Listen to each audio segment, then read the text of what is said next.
বিশিষ্ট কণ্ঠশিল্পী ডক্টৰ অনিমা চৌধুৰী আৰু লোকশিল্পী মুকুল ৰাভালৈ আগবঢ়োৱা হৈছে 2025 বৰ্ষৰ শিল্পী বঁটা। সাংস্কৃতিক পৰিক্ৰমা বিভাগৰ এই ঘোষণা।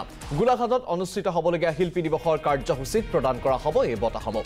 অভিনেত্ৰী ৰেবা ফুকনলৈ 2024 বৰ্ষৰ নটসূৰ্য ফণী শৰ্মা বঁটা, অভিনেত্ৰী হীৰা নেওগলৈ সাহিত্যাচাৰ্য অতুল চন্দ্ৰ হাজৰিকা বঁটা আৰু সমাজকৰ্মী জলেশ্বৰ ব্ৰহ্মলৈ আগবঢ়োৱা হৈছে ভীমবৰ দেউৰী বঁটা।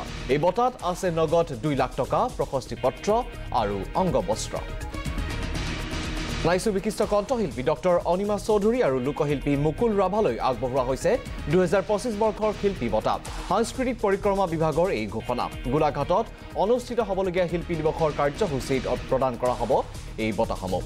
অভিনেত্ৰী ৰেবা ফুকনলৈ 2024 বৰ্ষৰ নটসূৰ্য ফণী শৰ্মা বঁটা, অভিনেত্ৰী হীৰা নেওগলৈ সাহিত্যাচাৰ্য অতুল চন্দ্ৰ হাজৰিকা বঁটা আৰু সমাজকৰ্মী জলেশ্বৰ ব্ৰহ্মলৈ আগবঢ়োৱা হৈছে ভীমবৰ দেউৰী বঁটা।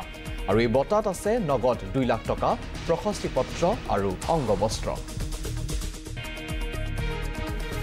শিল্পী বঁটা 2025 বৰ্ষৰ বাবে দুগৰাকী ব্যক্তিলৈ আগবঢ়াইছোঁ।